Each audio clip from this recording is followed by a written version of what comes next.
In the frost-covered ruins of Saint-Étienne, a wounded American sergeant was about to make his final stand. A desperate escape through occupied France turned deadly when Wehrmacht hunting teams led by Hauptmann Erich Voss began systematically closing in. Will Grayson wasn't your typical infantry sergeant. For 3 years, he was an elite OSS operative behind enemy lines, known for dismantling German intelligence networks with surgical precision. When Voss's pursuit teams cornered him in the abandoned cathedral, they had no idea they were walking into a trap. Grayson's strategic alliance with former resistance operative Elise Marchand would trigger a chain of events that would shake the Wehrmacht's control of the region. What began as a simple survival mission would become a deadly game of hunter versus hunted. The quiet French village would never be the same after the epic confrontation between a master tactician and Germany's most notorious operative hunter. Before we jump back in, tell us where you're tuning in from, and if this story touches you, make sure you're subscribed, because tomorrow I've saved something extra special for you. Blood-streaked raindrops trickled down Will Grayson's face as consciousness slowly returned, each drop a painful reminder that he had survived when others hadn't. The distant echo of artillery fire mingled with the steady patter of rain against fallen leaves, nature's somber percussion accompanying the aftermath of an ambush that had shattered the pre-dawn silence. How many hours had passed since the German patrol had caught them unaware? More importantly, who else had survived? The answer lay scattered around him in the form of empty cartridge casings and blood-stained earth. Will's trembling fingers found his service pistol, its weight unusually light. A single round remained in the chamber. One bullet to navigate through occupied France, to evade the Wehrmacht patrols that would surely be searching for survivors, and to somehow complete a mission that had already cost too many lives. Memories of Corporal Nate Holloway's final moments invaded Will's thoughts as he forced himself to stand, using a half-shattered tree for support. Nate had been more than his second-in-command. He had been the voice of reason, the moral compass that had guided their unit through countless operations. Now that voice was silent, another casualty of war's indiscriminate hunger. The sound of approaching vehicles sent Will scrambling for cover beneath a dense cluster of bushes. Through the foliage, he observed a German staff car followed by 2 motorcycles, their riders scanning the surrounding forest with practiced efficiency. At their head rode a figure Will recognized from intelligence briefings: Hauptmann Erich Voss, the Wehrmacht's most notorious hunter of Allied operatives.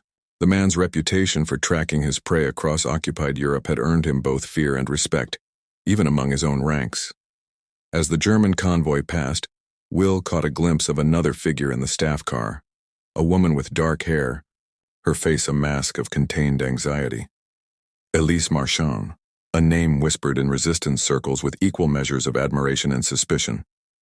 Her presence alongside Voss raised questions that would have to wait. Right now, survival demanded Will's full attention. The forest held its secrets close, but Will had learned to read its signs during months of clandestine operations. Fresh tire tracks in the mud suggested the Germans had established a checkpoint on the road to Marseille, cutting off his planned escape route. The alternative meant crossing open country, exposed to the watchful eyes of local collaborators and Wehrmacht patrols. Will's training took over as he methodically checked his equipment. The radio was destroyed, smashed beyond repair in the firefight.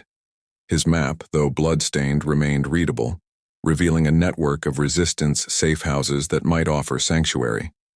Yet experience had taught him that safety was an illusion.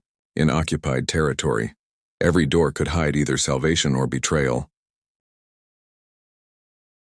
Lieutenant Karlstein's involvement complicated matters further. Unlike Voss's calculated efficiency, Stein represented the occupation's cruel face, his methods designed to inspire fear rather than achieve tactical objectives. The lieutenant's presence in the region meant the net was tightening, with both military and civilian resources being mobilized to find any surviving Allied personnel. The weight of the single bullet in Will's pistol served as a constant reminder of his vulnerability. Each step forward required careful consideration, each decision carrying the potential for disaster. The resistance network remained his best hope for survival, but recent intelligence suggested a wave of betrayals had compromised many safe houses. Who could be trusted when survival hung by such a tenuous thread?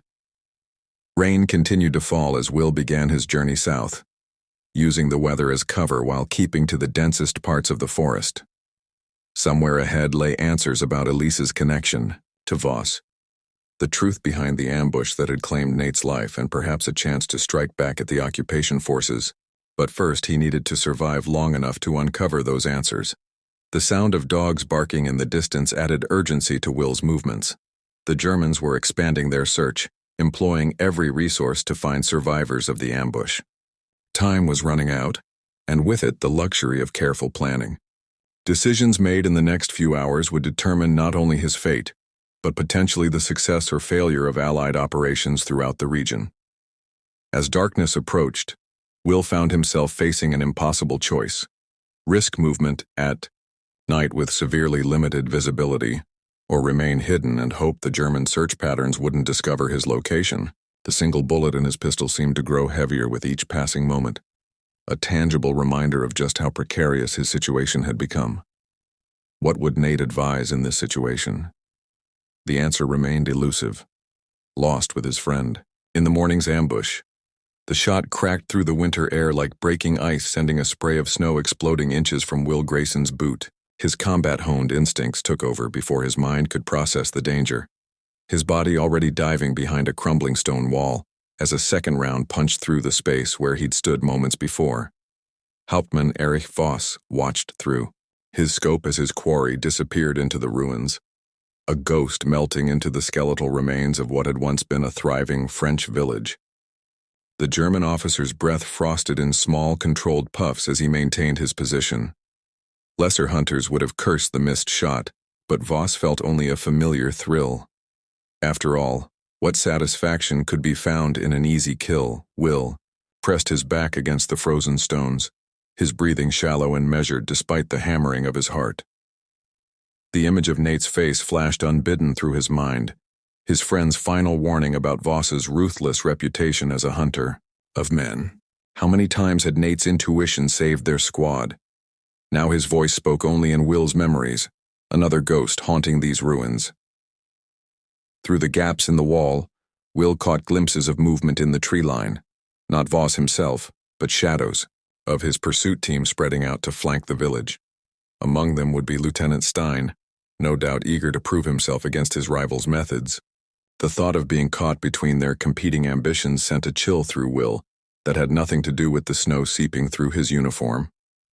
A feminine voice whispered from the darkness of a nearby doorway, causing Will to spin with his rifle raised. Elise Marchand emerged just enough to be seen, her eyes carrying the haunted look of someone who had seen too much of war's cruelty. She gestured urgently for him to follow, even as another shot from Voss's rifle scattered stone fragments around them. Will hesitated, years of combat experience warring with desperate necessity. Could he trust this woman who had admitted to unwittingly helping Voss in the past? The resistance fighter had her own demons hunting her, namely Lieutenant Stein, whose obsession with breaking the French resistance had become personal where Elise was concerned. Elise's network of resistance contacts had once been extensive, before betrayal had torn it apart. Now she moved through the ruins like a shadow herself, leading Will through passages that spoke of intimate familiarity. Each careful step took them deeper into the village's maze-like heart, where the lines between hunter and hunted began to blur. From his vantage point, Voss observed the subtle signs of his prey's movement through the ruins. Where others saw only abandoned buildings and snow, he read the story written in disturbed dust and displaced rubble.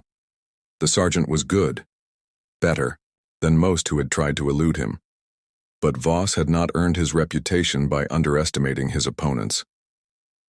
Lieutenant Stein's voice crackled over the radio, demanding coordination of their forces. Voss acknowledged with practiced politeness while continuing to scan the ruins independently. Let the lieutenant play his political games. Voss knew the real battle would be decided between himself and Grayson. It was almost intimate, this deadly dance between hunter and hunted. Will followed Elise through a partially collapsed cellar, the air thick with the musty smell of abandoned lives. Every crunch of frozen debris under their boots seemed to echo impossibly loud. How long before Voss's methodical pursuit caught up to them? How many more moves in this lethal chess game before one side ran out of options? The weight of Will's single remaining bullet pressed against his consciousness. One shot. But would it be enough when the final confrontation came? And as Elise led him deeper into the village's shadowy heart, another question burned even more urgently. Whose side would she choose when that moment arrived? The crumbling stone walls of Saint-Étienne offered little warmth against the bitter December wind, but they provided something far more valuable to Will Grayson: concealment. After narrowly escaping Voss's initial shot, Will's tactical mind raced through his dwindling options. The German hunter would expect him to flee into the deeper woods, making the abandoned village his best immediate choice, however temporary. As Will moved through the skeletal remains of what was once a thriving French community, his thoughts drifted to Nate. His friend would have appreciated the irony of seeking refuge in the very place they'd been ordered to avoid. Sometimes the best hiding spot is right under their noses, Nate used to say, usually followed by that characteristic half-smile that made even the darkest moments bearable. The sound of shifting rubble stopped Will cold. Someone else was here, moving with the practiced stealth of someone equally invested in remaining unseen. Will raised his rifle, scanning the shadows between the burned-out buildings. The figure emerged slowly, hands raised. A woman, her dark hair partially hidden beneath a worn beret, her eyes carrying the haunted look of someone who had seen too much of war's cruelty. "You're American," she said in accented English, her voice barely above a whisper. "The one Voss hunts." Will kept his rifle trained on her, even as his mind processed her words. How did she know about Voss? The woman, Elise Marchand, though Will didn't know her name yet, seemed to read his thoughts. "I know because I made the mistake of helping him once," she continued, bitterness seeping into her quiet voice, "before I understood what he truly was." The revelation should have made Will pull the trigger. Anyone connected to Voss was a threat, but something in her eyes, that same haunted look he'd seen in his own reflection, made him hesitate.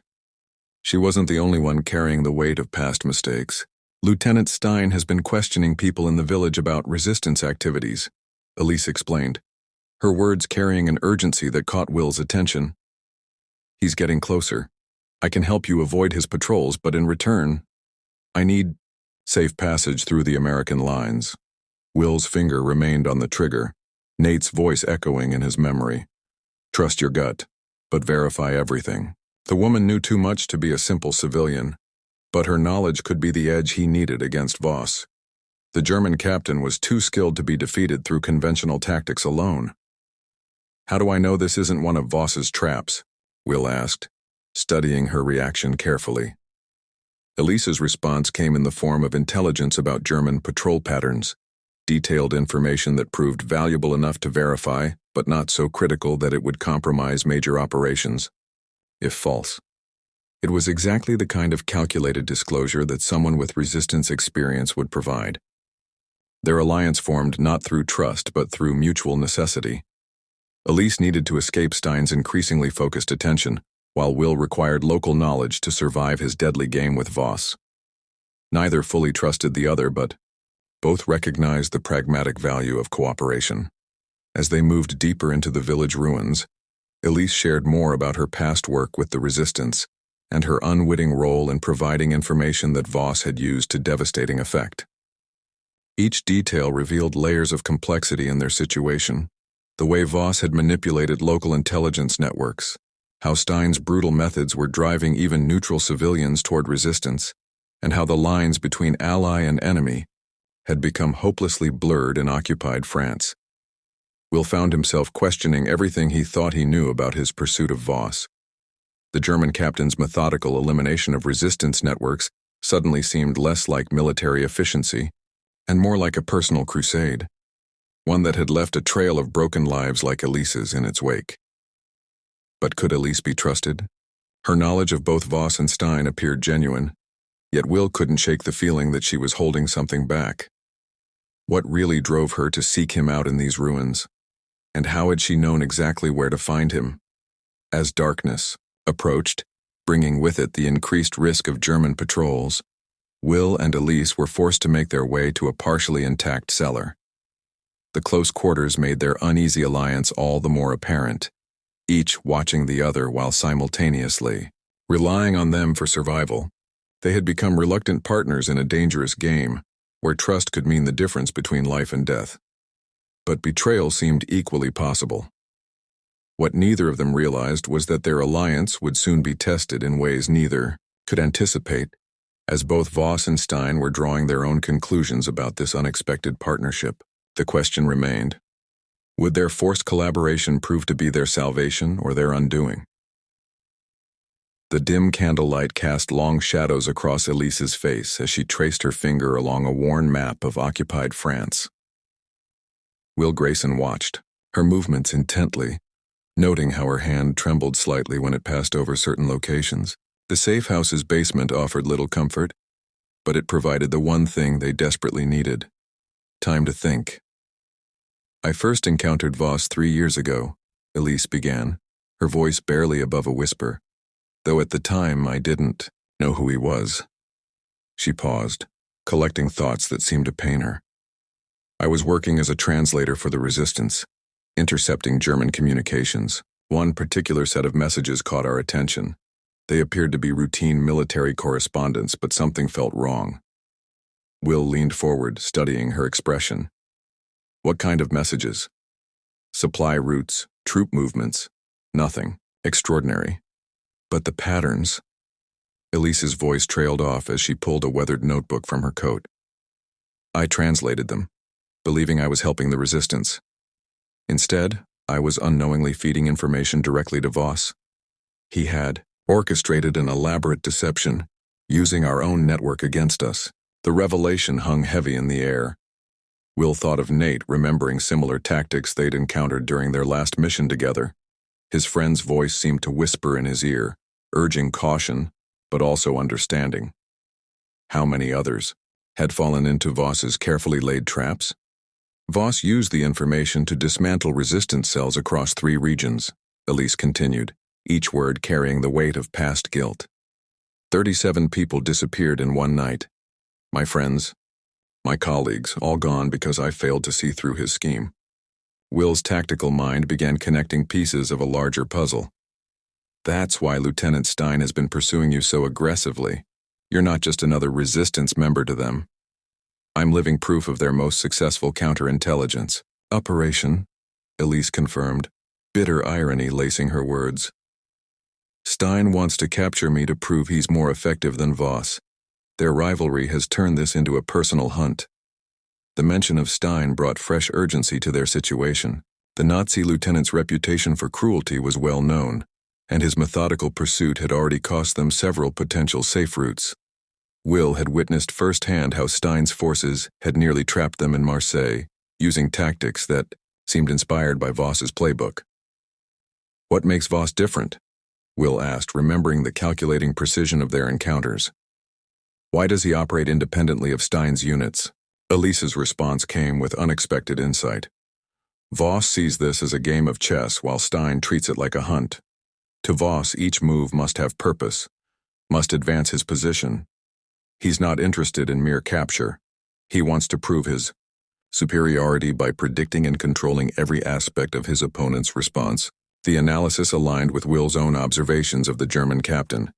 He recalled their near encounter in Lyon, how Voss had deliberately left clues about his next move, testing Will's ability to interpret them. It was a dangerous form of intellectual arrogance, but one that might provide an opportunity.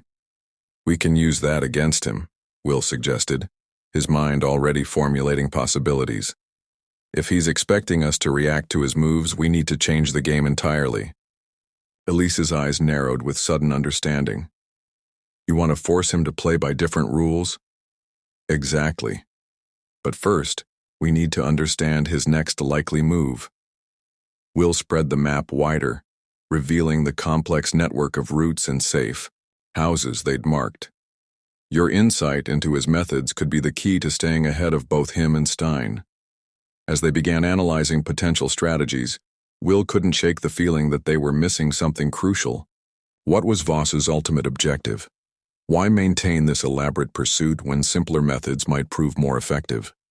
The answers seemed tantalizingly close, hidden in the layers of deception and counter-deception that had brought them to this moment. The night grew deeper as they worked, planning and discarding various options. Each possibility had to be weighed against their knowledge of both pursuers, Voss's calculating precision and Stein's brutal efficiency. One wrong move would spell disaster, but inaction would prove equally fatal. What neither of them could know was that their discussion was already part of a larger design, one that had been set in motion long before their paths crossed.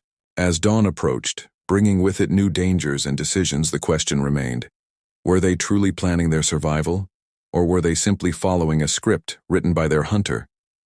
The flames licked higher into the night sky as Lieutenant Stein's men methodically torched building after building in the small French village. The inferno served dual purposes: to flush out Will Grayson and Elise Marchand, while simultaneously punishing the locals for harboring fugitives. The crackling wood and shattering glass created a hellish orchestra that masked the sounds of boots on cobblestones as Will and Elise darted between shadows. "They're cutting off our escape routes," Will whispered, pulling Elise behind a stone wall as another patrol passed. The heat from the nearest burning structure pressed against their faces, while memories of similar fires in other villages haunted Elise's conscience. How many more communities would suffer because of their desperate bid for survival? The tactical situation deteriorated with each passing minute. Will's military training told him they needed to split up immediately. 2 targets would divide the German forces and double their chances of at least one of them making it out alive. But after learning of Elise's unwitting role in Voss's previous operations, could he trust her to maintain their shared secrets if captured? Elise seemed to read his thoughts, her eyes reflecting both the dancing flames and steely determination. "I know what you're thinking, Sergeant, and you're right. We need to separate." Her voice carried the weight of someone who had made similar difficult choices before. The resistance had taught her that survival sometimes meant leaving others behind. The sound of breaking glass and screaming civilians punctuated their hushed conversation. Somewhere in the chaos, both Voss and Stein were orchestrating their own deadly plans. The 2 German officers' professional rivalry had turned this village into their personal hunting ground, with Will and Elise as their prized quarry. But which hunter would prove more dangerous? Will's thoughts drifted to Nate, as they often did in moments of critical decision. What would his fallen friend advise? The memory of Nate's voice seemed to cut through the smoke. "Trust your gut, Will. It hasn't led you wrong yet." But was that true? Hadn't his decisions led to Nate's death in that ambush? A burst of gunfire nearby forced their hands. "Head for the river," Will commanded, already formulating a plan. "I'll draw them north toward the old mill. If we both make it through the night, we meet at the shepherd's cottage we passed yesterday." He didn't mention what to do if one of them didn't survive until morning. Elise gripped his arm, her fingers digging into his sleeve. "Voss will expect us to split up. He knows how soldiers think." The implied warning was clear. The Hauptmann's cunning had proven deadly before. How many resistance fighters had he hunted down using the same predictable patterns of human behavior? More voices approached their position, speaking rapid German. Will recognized Stein's harsh tones among them, issuing orders to sweep every building. The lieutenant's obsession with capturing Elise had turned personal, beyond mere military duty. What had transpired between them to fuel such hatred? "We're out of options," Will insisted, checking his ammunition one last time. "Whatever Voss expects, staying together means certain capture." He met Elise's gaze, searching for any sign of hesitation or deceit. "Can I count on you to maintain our story if they take you?" The question hung between them as heavily as the smoke that now choked the village streets. Elise's past actions had inadvertently aided Voss before. Could Will truly risk everything on her commitment to their cause now? But her response carried no uncertainty. "I've lived with the consequences of betrayal, Sergeant. I won't add yours to my conscience." Time had run out. Will nodded once, then pointed toward the river's dark outline beyond the village. Elise disappeared into the shadows without another word, leaving Will alone with his doubts and the ghost of Nate Holloway. Somewhere in the burning village, Hauptmann Voss was anticipating their next move. While Lieutenant Stein's men drew their net tighter, the night would reveal whether their separation was a tactical success or their final mistake. Would Voss's understanding of human nature prove superior to Will's desperate gambit? Could Elise evade Stein's personal vendetta? And in the end, would either of them reach the shepherd's cottage, or would the morning sun illuminate only empty promises and 2 more victims of this endless war? The stone walls of St. Michel's Cathedral loomed against the night sky, its ancient spires piercing through the smoke that still drifted from the burning village below. Will Grayson pressed himself against the weathered masonry, his thoughts drifting to Nate Holloway's words from their last night together. Sometimes the safest path runs straight through hell. How right his friend had been. Through the stained glass windows, flickering lamplight revealed shadows moving within the church. Will counted at least 4 distinct figures patrolling the nave, their silhouettes distorted by the colored panes. Somewhere inside, Stein held Elise and time was running out. The lieutenant's reputation for cruelty had spread through the occupied territories like a poison, leaving broken resistance cells in his wake. A cold wind carried whispers of German, voices from the church's side entrance. Will recognized the clipped tones of Stein's men, their casual conversation a stark contrast to the violence they had unleashed on the village. How many more would suffer while Stein pursued his vendetta against Elise? The question burned in Will's mind as he edged closer to the entrance, careful to stay within the deepest shadows. The sound of boots on stone made Will freeze. A new voice joined the guard's conversation, Hauptmann Voss. His presence complicated an already desperate situation. Will had crossed paths with Voss enough times to know the German officer's tactical brilliance, his ability to anticipate his opponent's moves with almost supernatural accuracy. But why was he here? The timing seemed too convenient to be coincidence. Inside the church, Elise faced her own demons.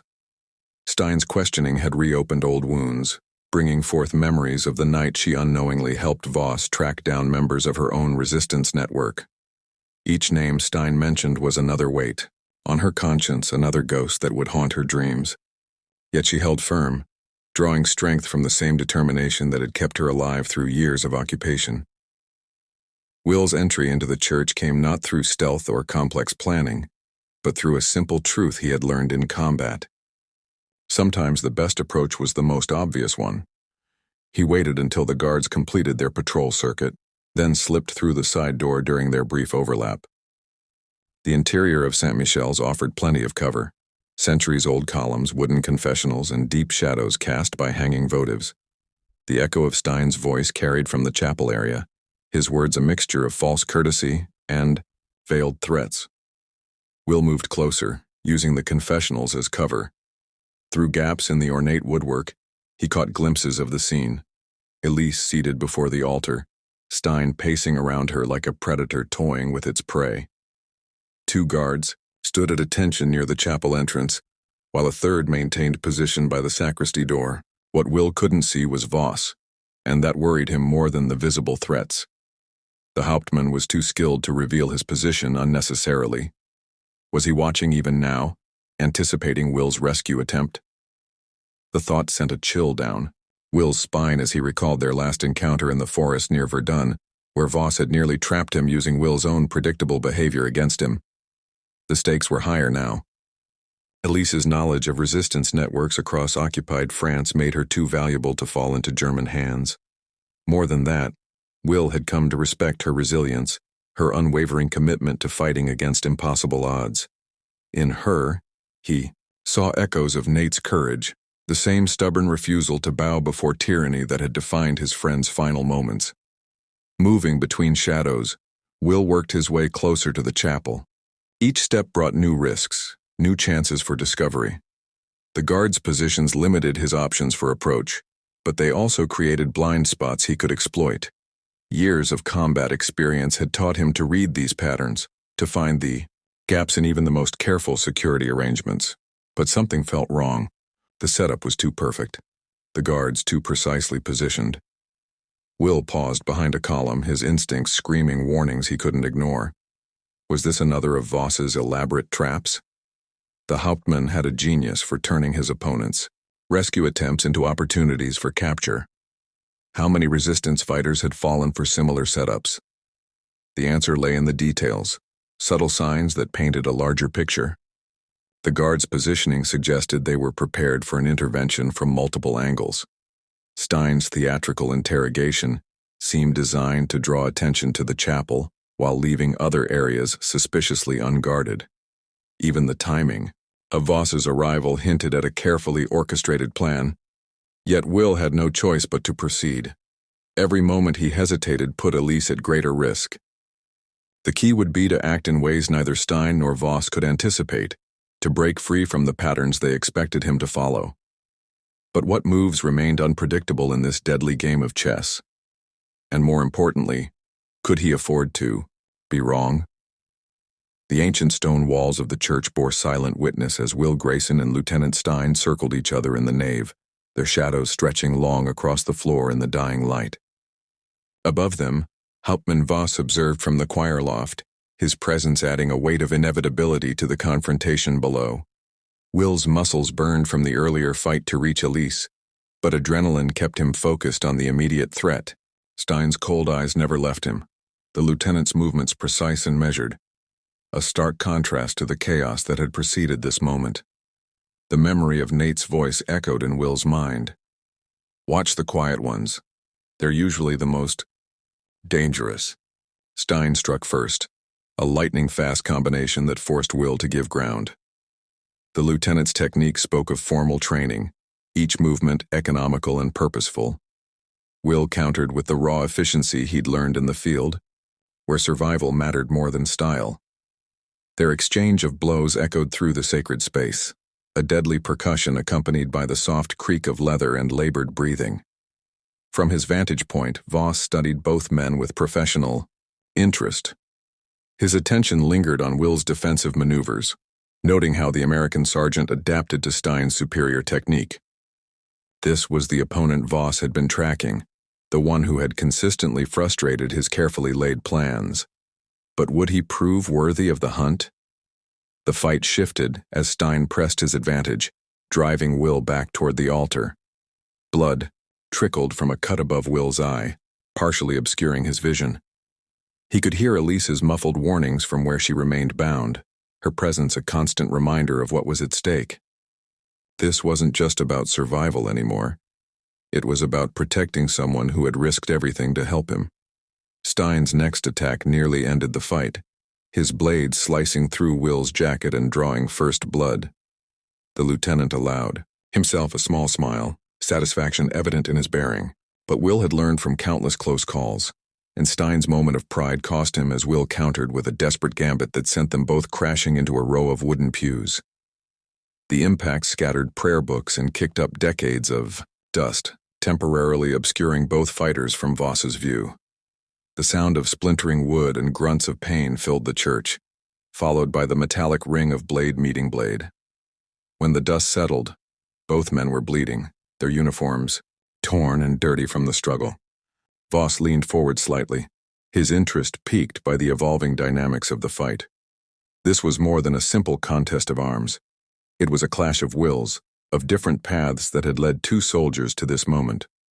Would Stein's rigid adherence to form prevail over Will's adaptability? The question hung in the air like incense. The fight took on a different character as fatigue began to set in. Both men's movements became more economical, each looking for the single decisive opening that would end the confrontation. Will felt the weight of every breath, every step. He could see the same exhaustion in Stein's eyes, but neither man was willing to yield. Memories of similar fights flashed through Will's mind, moments shared with Nate where they'd faced impossible odds together. But Nate was gone now, and Will fought alone, carrying the weight of his friend's absence like a physical burden. Or was he truly alone?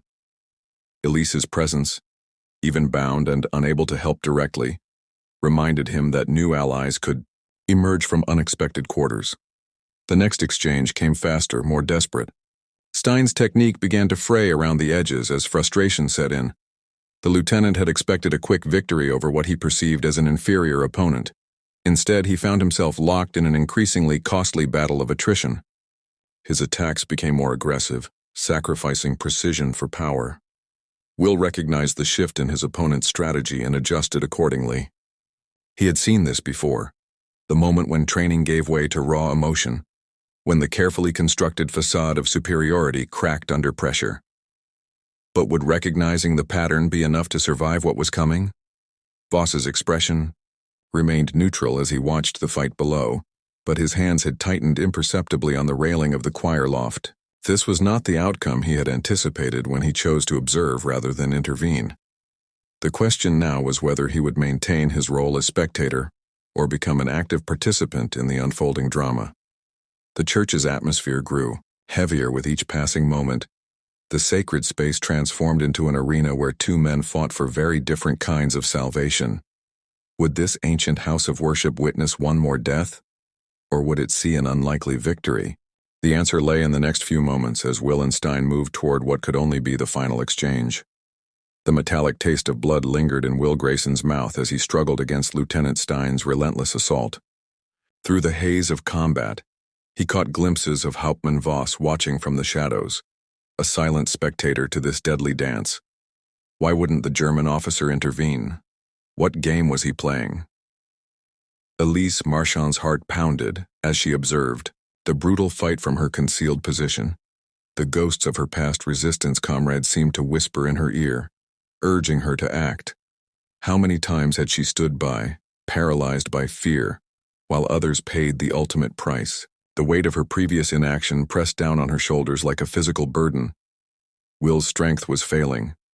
Stein's calculated brutality had taken its toll, and each movement became increasingly labored.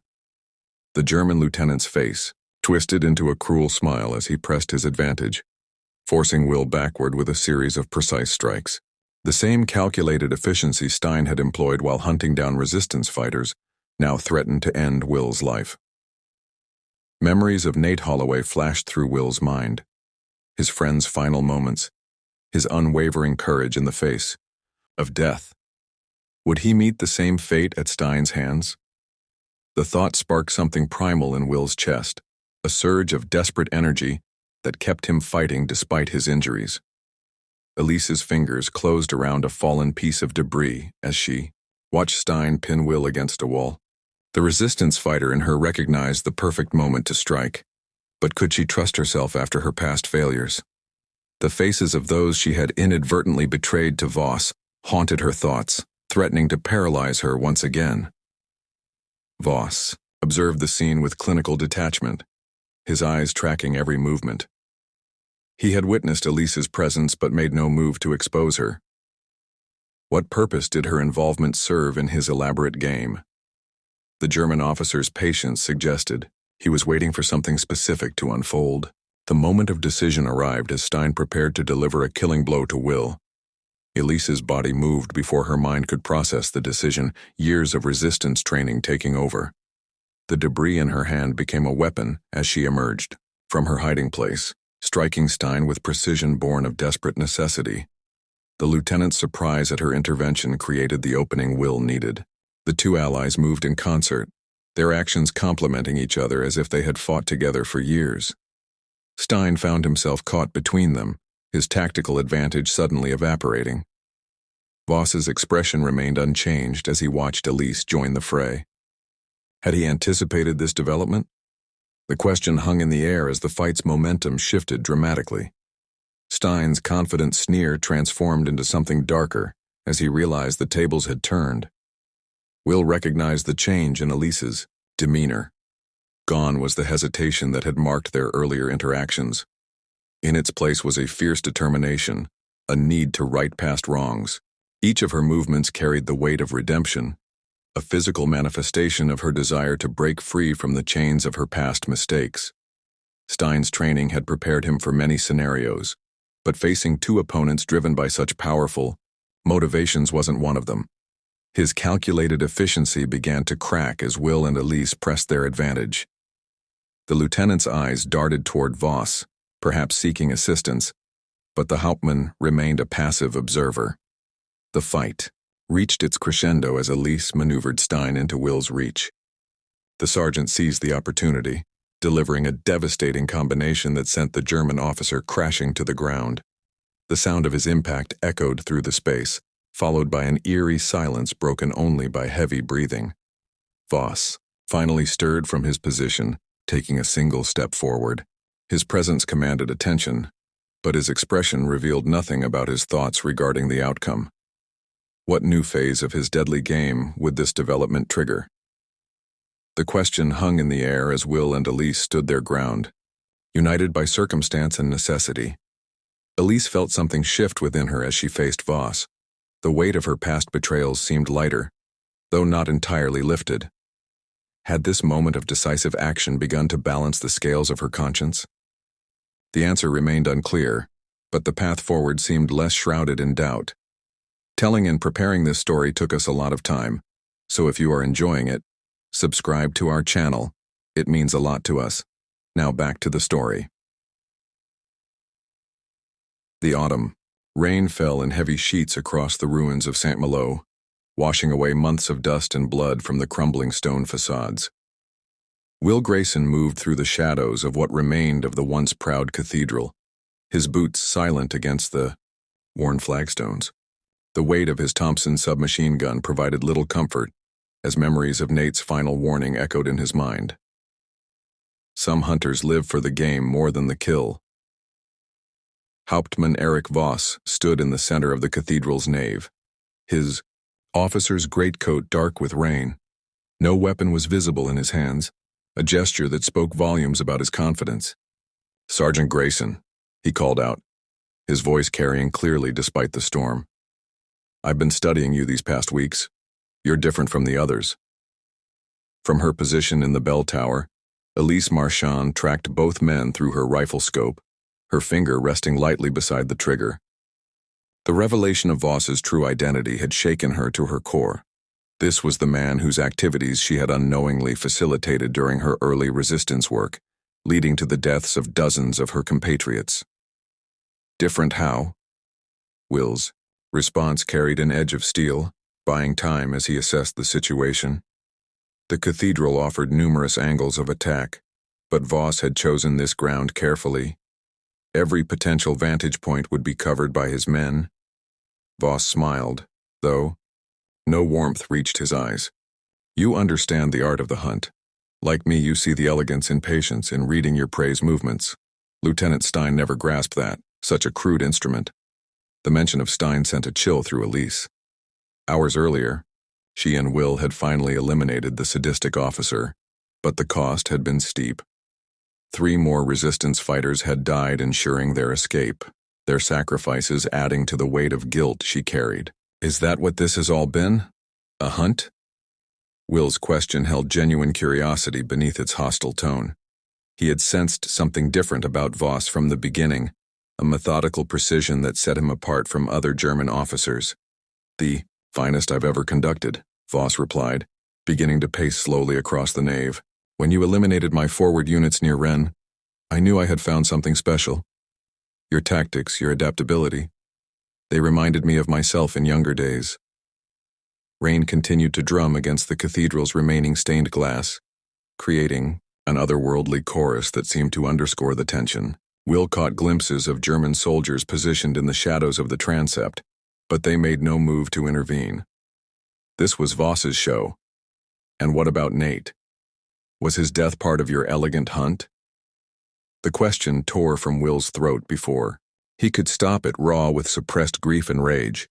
For the first time, Voss's expression showed a flicker of genuine emotion, something almost like regret. Corporal Holloway's death was unfortunate. He fought well, showed remarkable courage. In another life, he might have been a hunter himself. Elise's hands tightened on her rifle as she watched the exchange unfold. The scope revealed details hidden from Will's position, the way Voss's left hand stayed close to his coat pocket, the subtle shifts in his stance that suggested he was preparing to move. But something held her back from taking the shot. There was an unspoken code being honored. Here, a deadly dance between predators that demanded its own resolution. "So why reveal yourself now?" Will asked. though he suspected he already knew the answer. The game was reaching its natural conclusion, and Voss was too much of a purist to end it with a sniper's bullet or an artillery strike, because the hunt has served its purpose, Voss replied, his voice taking on an almost philosophical tone. We've both learned what we needed to know about each other. Now it's time for the final act. Hunter to hunter, as it should be.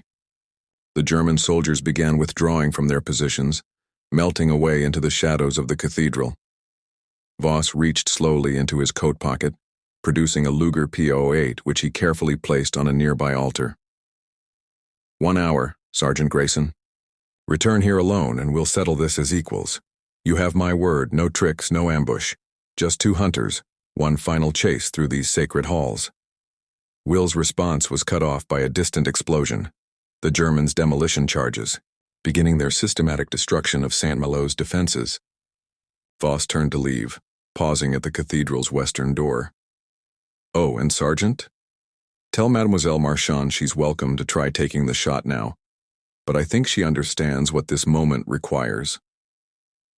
As Voss disappeared into the rain-soaked streets, Will and Elise exchanged looks across the cathedral's vast space. They had 1 hour to decide, honor the terms of this deadly game, or attempt to end it on their own terms. But deep down, they both knew what choice Will would make. Some hunts demanded their own conclusions, written in blood and honor rather than tactical advantage. The storm intensified, and with it came the weight of decision. Would Will return to face Voss alone? What deadly game had the German officer planned within the cathedral's ancient walls? And could any code of honor truly exist between enemies in this war of absolute destruction? The weight of a single .30-06 round felt impossibly heavy in Will Grayson's palm as he rolled it between calloused fingers. How could something so small carry the hopes of so many? The late afternoon sun cast long shadows across the rubble-strewn street where he crouched, waiting for the moment that would define not just his survival but his very soul. Elise's whispered intelligence had confirmed what Will already suspected. Voss would come alone. The Hauptmann's sense of honor, twisted though it might be, demanded this final confrontation be settled between them without interference. Even Lieutenant Stein, despite his protests, had been ordered to maintain his distance, leaving the hunting ground clear for predator and prey to face each other at last. The memory of Nate's voice echoed in Will's mind, a phantom reminder of conversations shared in foxholes and behind battle lines. You're not a killer, Will. You're a soldier. There's a difference. But was there truly a distinction when it came to Voss? The German officer had orchestrated the ambush that took Nate's life, yet he'd done so according to the rules of war. Did that make him any less deserving of the bullet Will now loaded into his rifle's chamber? Elise's presence nearby provided cold comfort. She understood better than anyone the cost of hesitation when facing an enemy like Voss. Her own history, with the Hauptmann, though unknown to him, had left scars deeper than any physical wound. How many of her resistance comrades had died because of intelligence she'd unwittingly provided to Voss during his masterful deceptions? The sound of measured footsteps on broken concrete drew Will's attention. Voss appeared at the far end of the street, his figure cutting a sharp silhouette against the dying light. No weapons were visible in his hands, but Will knew better than to assume the German officer was truly unarmed. This was, after all, a dance they'd performed before. Sergeant Grayson, Voss called out, his voice carrying clearly across the distance. I trust you've chosen your position well. It would be disappointing if this ended too quickly. Will remained silent, adjusting his grip on the rifle. The scope's crosshairs settled on Voss's chest, a shot that would end this hunt definitively. Yet something held him back, the same something that had stayed his hand in their previous encounters. Was it respect? Professional courtesy between two hunters, or something darker, a recognition of their shared nature? Somewhere in the distance, the distinct crack of rifle fire signaled that Lieutenant Stein had disobeyed orders. The shot wasn't aimed at either Will or Voss, but rather at Elise's position. The lieutenant's obsession with capturing the resistance fighter had overcome his fear of Voss's retribution. Would this interference force Will's hand, or would it provide Voss the opening he needed? Time seemed to slow as Will tracked Voss through his scope. The German officer moved with deliberate grace, each step bringing him closer to the invisible line Will had drawn in his mind. Once crossed, there would be no turning back. The shot would have to be taken, regardless of any lingering doubts or questions of honor. Elise's voice crackled through the stolen radio at Will's side, warning of movement in the adjacent streets. Despite Voss's intentions for a private duel, the chaos of war threatened to intrude at any moment. The approaching sound of vehicles suggested that time was running out. Soon, the relative quiet of their hunting ground would be shattered by the arrival of German reinforcements. The scope's crosshairs trembled slightly as Will exhaled slowly. Voss had stopped moving, standing perfectly still in the middle of the street. Was he offering himself as a target? Or was this another layer of his elaborate game? The German's reputation for psychological warfare was well earned, each action calculated to unsettle his opponents. Through the scope, Will could see Voss's lips moving, forming words too distant to hear. What final message was the Hauptmann trying to convey? What last insight did he wish to share with the man he'd chosen as his worthy opponent? The mystery of it tugged at Will's trigger finger, urging both action and restraint in equal measure. The moment of truth approached with the inevitability of a ticking clock. Will's finger tightened on the trigger, the pressure building gradually, as his training had taught him. The single bullet waited in the chamber, ready to complete its journey. But would it find its mark? And if it did, would the victory feel hollow in the face of Voss's apparent willingness to embrace his fate? The metallic taste of blood lingered in Will Grayson's mouth as he pressed the wadded cloth against his shoulder wound. Each breath sent sharp pains through his chest, reminding him of the close call with Voss's bullet. Across the dim cellar, Elise Marchand worked methodically, her hands steady despite the exhaustion evident in her eyes. The flickering lantern cast dancing shadows on the stone walls, a silent witness to their desperate attempt at survival.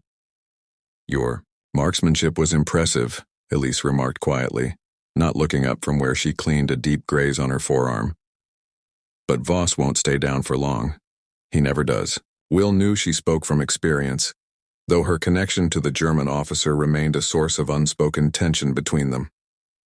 How many others had thought they'd finally eliminated the cunning Hauptmann, only to discover their victory was merely an illusion? The memory of Nate's voice echoed in his mind. "Don't underestimate a wounded predator, Sarge. They're at their most dangerous when they're bleeding." The winter wind howled outside their temporary sanctuary, carrying with it the distant sounds of artillery fire. The front was moving closer, but so was Lieutenant Stein's hunting party. They had tracked Will and Elise across 3 villages, leaving a trail of terrorized civilians in their wake.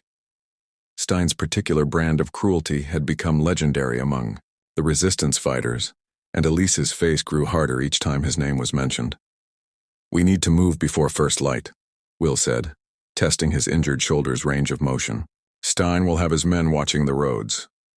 The pain made him wince, but he forced himself to continue the movement. Immobility meant death in their situation. Elise's hands paused in their work. "There's a shepherd's path through the hills. The Germans don't know about it." She hesitated, the weight of past betrayals visible in her expression.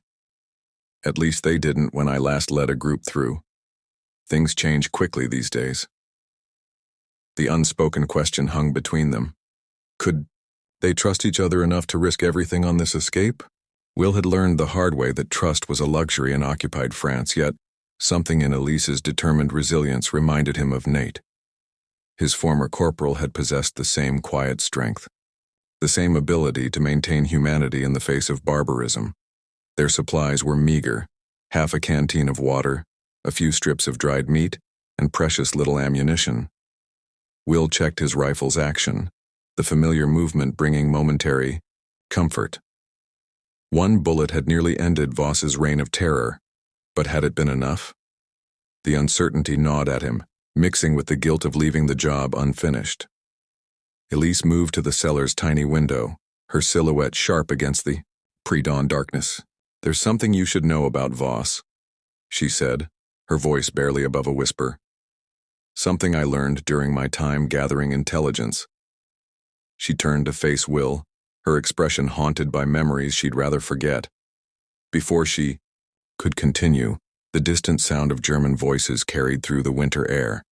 Both froze, their breathing shallow as boots crunched on the frozen ground above. Lieutenant Stein's distinctive voice cut through the night, his words muffled but his tone unmistakable. The hunt hadn't ended. It had only begun. Will's mind raced through their options, each one more desperate than the last. The shepherd's path might be their only chance, but reaching it meant crossing exposed ground. Stein's men would be watching, and Voss, if he had survived, would be anticipating their move. The game of cat and mouse had entered its final phase, but who was truly the hunter and who was the prey? Elise's hand found her hidden knife, the same blade that had saved her life countless times before. We have maybe an hour before they start. Searching the cellars, she calculated, her resistance training evident in her precise planning. The storm's getting worse. It could cover our tracks, but it could also freeze us if we get lost in it. Will finished, understanding the deadly calculus they faced. Nature itself seemed determined to play its part in their drama, offering both salvation and destruction in the same icy breath. The decision before them carried the weight of all their past choices, all their losses and sacrifices. Would they risk the relative safety of their hiding place for the uncertain promise of escape? What secrets about Voss did Elise hold, and would they matter if they couldn't survive the next few hours? As the German voices grew closer, time slipped away like blood in the snow, leaving them with precious few moments to choose their fate. The distant thunder of American artillery echoed through the pre-dawn forest, each concussion marking time, like a deadly metronome. Will Grayson pressed his back against a frost-covered oak, listening intently to distinguish between the approaching shells and the softer sounds that might betray pursuit. Beside him, Elise Marchand's breathing came, in controlled measures, her resistance training evident in how she moved through the shadows without disturbing so much as a branch. Who would reach them first? The American advance or Voss's hunting party? The question haunted every step they took through the winter-stripped forest. Will's thoughts drifted to Nate, remembering how his friend had always possessed an uncanny sense for danger. "The woods have eyes, Sarge," he would say, usually moments before all hell broke loose. Now more than ever, Will wished he had that extra set of eyes watching their backs. The artillery grew louder, but so did the risk. Hauptmann Voss would be pushing his men harder, knowing the American advance threatened to rob him of his quarry. Will had studied enough of the German officer's tactics to recognize that Voss would never allow his prey to slip away, not when he'd come this close. The thought of Voss's relentless pursuit brought back memories of their first encounter when Will's squad had barely escaped an ambush that left 3 men dead. The German captain's clinical efficiency had earned him a fearsome reputation, but it was his patience that made him truly dangerous. Elise touched Will's arm, freezing in place. Her eyes, sharp from years of resistance work, had caught movement in the pre-dawn gloom. Will followed her gaze to where the underbrush swayed against the wind's direction. Lieutenant Stein's men were still out there, executing their own search pattern parallel to Voss's team. The lieutenant's rivalry with his superior officer had created a deadly competition, with Will and Elise as the prizes. The crack of a branch somewhere to their left forced them deeper into the shadows. Elise's hand tightened on Will's sleeve, her fingers transmitting the tension coursing through her body. The sound had been too deliberate, too calculated to be natural. Will's mind raced through their options, each path seemingly blocked by the net closing around them. They couldn't. Go back, Voss would have that covered. Forward meant exposure on more open ground. Left or right would eventually funnel them into one of the search teams. Another artillery barrage walked across the distant ridgeline, and Will felt Elise flinch at each impact. He knew she was thinking of her resistance comrades, of how artillery, fire had masked the sounds of their executions after betrayal had exposed their network. The same betrayal that had unknowingly aided Voss in his systematic dismantling of the local resistance. The weight of that guilt still haunted her eyes. The sky began to lighten, stripping away their concealment minute by minute. Dawn would soon expose them to more than just Voss and Stein's searching eyes. Will's tactical training screamed that, They needed to move, to find better cover before full light. But movement now carried its own risks. The wrong choice would deliver them into waiting hands. Voss's clinical efficiency, or Stein's cruel justice. Voices carried through the trees, speaking in hushed German. The search parties were coordinating, tightening their net with practiced precision. Will recognized Voss's commanding tone, measured and controlled even in pursuit. The hunter had picked up their trail and was now directing his men to seal off escape routes. But something in the German captain's voice betrayed an edge of urgency. He too could hear the approaching American artillery. The game was changing. What had started as a methodical hunt was transforming into a race against time. Would Voss abandon his careful tactics in favor of a riskier direct pursuit? Would Stein's ambition drive him to take dangerous chances to reach them first? The shifting dynamic added new layers of uncertainty to an already precarious situation. Elise's resistance experience had taught her to read the changing patterns of pursuit, and Will could see her mind working through scenarios. Her network had evaded Gestapo manhunts through these same forests, using every trick and trail to survive. But those same skills had unknowingly helped Voss track down her comrades when the betrayal came. Now she would need to trust those instincts. Again, despite the weight of past failures, the artillery's rhythm changed, the impacts drawing closer in a rolling barrage that announced the American advance. Hope and danger approached on the same thundering tide. If Will and Elise could reach the American lines, they would find safety in numbers. But the same artillery that promised salvation also threatened to push Voss into more aggressive action.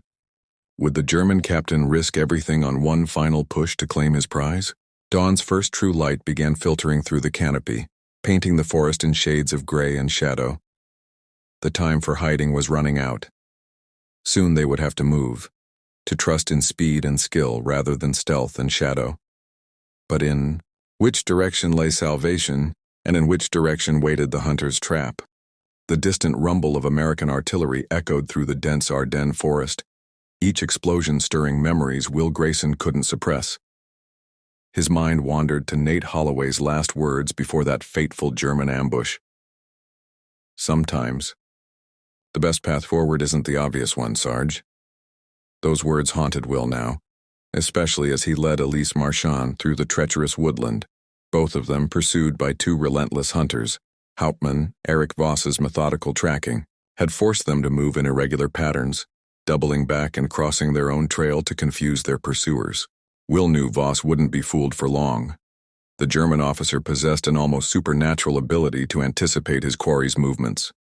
The thought of Voss brought back another conversation with Nate, this one from their early days in the campaign. "You can't outthink someone who's already 3 steps ahead," Nate had said during a particularly challenging mission. "But you can make those steps lead somewhere they don't expect." Will found himself unconsciously touching the worn compass in his pocket, a habit he'd picked up from Nate. The instrument had saved their lives countless times, but it couldn't save Nate from the burst of machine gun fire that had torn through their squad. Elise noticed Will's distraction and touched his arm lightly. Her presence brought its own complications. Her past unwitting connection to Voss through her intelligence work had created a web of consequences that now threatened to ensnare them both. Behind them, Lieutenant Karl Stein's forces added another layer of danger, his vindictive pursuit of Elise driving him to ignore even Voss's authority. The morning fog clung to the forest floor, reminding Will of another piece of Nate's wisdom. Fog's either your best friend or worst enemy, Sarge. Depends on whether you're the hunter or the hunted. Right now they were decidedly the hunted, but Will intended to change that equation. Nate would have appreciated the irony of using Voss's own methodical nature against him. Will's tactical mind raced through possibilities as they moved. Nate had always said Will's greatest strength was his ability to adapt, to take the unexpected path when convention demanded otherwise. Now, with Elise's knowledge of German patrol patterns and Will's combat experience, they had a chance to turn the tables on their pursuers. The sound of a distant German patrol brought them to a halt. Elise's eyes widened with recognition. She had worked with these units during her resistance activities, before discovering her intelligence had been manipulated to serve Voss's objectives. The weight of that betrayal showed in her face, matching the guilt Will carried over Nate's death. Nate would know what to do, Will thought, then corrected himself. Nate would tell him he already knew what to do. The solution lay in combining Elise's intelligence with his own tactical experience, just as Nate had always advocated for using every available resource. The morning light strengthened, filtering through the canopy and scattered beams. Somewhere, ahead lay the American lines in safety, but the path there was far from straight. Voss would be expecting them to make a direct push toward the Allied positions. Lieutenant Stein's forces would be watching the obvious routes. The solution, as Nate would say, lay in the spaces between the expected moves. Will found himself analyzing the situation through Nate's perspective. His friend had always excelled at finding the hidden option, the path others overlooked. Now, as Will studied their surroundings, he began to see possibilities forming. The American artillery had created a new tactical landscape, one that neither Voss nor Stein had fully adapted to yet. Elise caught Will's change in demeanor, recognizing the shift from reflection to action. She had seen that same transformation in her resistance colleagues, the moment when survival became secondary to seizing an opportunity. The artillery fire had disrupted German communications, created gaps in their patrol patterns, gaps that someone with her knowledge could exploit. Will's hand found the compass again, but this time with purpose rather than habit. Nate's voice seemed to whisper from memory. The best way to honor the dead is to keep the living alive. The path forward wasn't about revenge or even justice. It was about survival and ensuring Nate's sacrifice meant something. The question now wasn't whether they could evade Voss and Stein, but how to turn their pursuit into an opportunity. Nate had always said that the most dangerous moment for a hunter was when they thought they had their prey cornered. Perhaps it was time to show Hauptmann Voss and Lieutenant Stein just how dangerous that moment could be. The weight of the Mauser rifle felt different in Erich Voss's hands as he positioned himself in the bell tower overlooking the town square.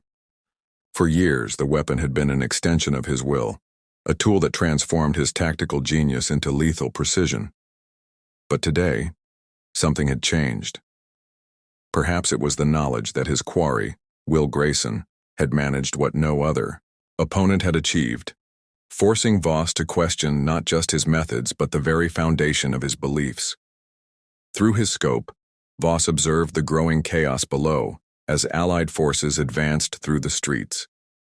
Lieutenant Stein's frantic attempts to maintain order among the retreating German soldiers provided a stark contrast to Voss's calm deliberation. How many times had he watched Stein's ambitious posturing with quiet disdain? The lieutenant's brutality had always seemed crude, lacking the refined purpose that Voss believed separated true warriors from mere killers. The memory of Elise Marchand's revelations still burned in his mind. Her unwitting role in his past successes had been a masterpiece of manipulation, yet her words had carved away at his carefully constructed worldview. How many others had he used as pawns, convincing himself that their sacrifices served a greater purpose? The question lingered like gunsmoke after a shot. Movement caught his eye. Will Grayson, moving with the practiced caution of a man who understood the dance of predator and prey. Voss adjusted his scope, centering the crosshairs on his opponent's chest. The shot was perfect, a guarantee of victory that had eluded him through their lengthy game of cat and mouse. But what victory would it truly be? Voss's thoughts drifted to Corporal Holloway, whose death had set this entire chain of events in motion. He had taken that shot without hesitation, viewing Holloway as merely another target in an endless war. Yet that single action had created ripples that transformed both hunter and hunted. Would Grayson have become such a worthy opponent without that loss to drive him? The scope revealed more details as Will moved closer. The tension in his shoulders, the vigilant scan of potential sniper positions, the way he used available cover. Here was a man shaped by loss into something extraordinary, much as Voss himself had been forged by his own experiences. Their parallel journeys suddenly seemed more significant than their differences. Through his viewfinder, Voss noticed Elise joining Will, her presence both a complication and a clarity. Their unlikely alliance represented everything that challenged Voss's carefully ordered worldview. How could he maintain his belief in absolute truths when reality insisted on such complex shades of gray? The perfect shot remained available, but Voss's finger rested beside the trigger rather than on it. For the first time in his career, he found himself considering options beyond the binary choice of kill or be killed. What if victory could be measured in something other than confirmed eliminations and strategic advantages? Lieutenant Stein's voice carried up from the square, barking orders with increasing desperation as the Allied advance continued. The man's fear was palpable, his authority crumbling in the face of inevitable defeat. Voss felt a curious detachment from that panic, as though he had already moved beyond such mundane concerns. The war was ending. This truth had become increasingly clear over the past months. But for Voss, the more significant revelation was that his personal war, the one he had waged with such single-minded dedication, could end on his own terms. The rifle in his hands was no longer just a weapon. It was a choice. As Will and Elise disappeared into the growing shadows of evening, Voss slowly lowered his Mauser. The shot not taken spoke volumes more than any bullet could have expressed. In choosing to let his worthy opponent live, Voss found a different kind of victory, one that challenged everything he had believed about strength, purpose, and the nature of triumph itself. What would become of them all in the chaos of these final days? The question held less urgency for Voss than it might have just hours before. He had found his own kind of peace in this moment of decision, a peace that transcended the simplistic definitions of victory and defeat that had governed his life for so long. The bell tower's height offered a perfect vantage point to witness the war's final act in this small corner of Europe. But Voss's thoughts were already turning to what lay beyond, not just the immediate future, but the deeper questions of purpose and identity that his encounter with Will and Elise had awakened. Perhaps that was the true victory, not the elimination of an enemy, but the discovery of a more complex truth about oneself. The echoes of cruelty often resonate long after the perpetrator's departure, like ripples in a dark pond that refuse to settle.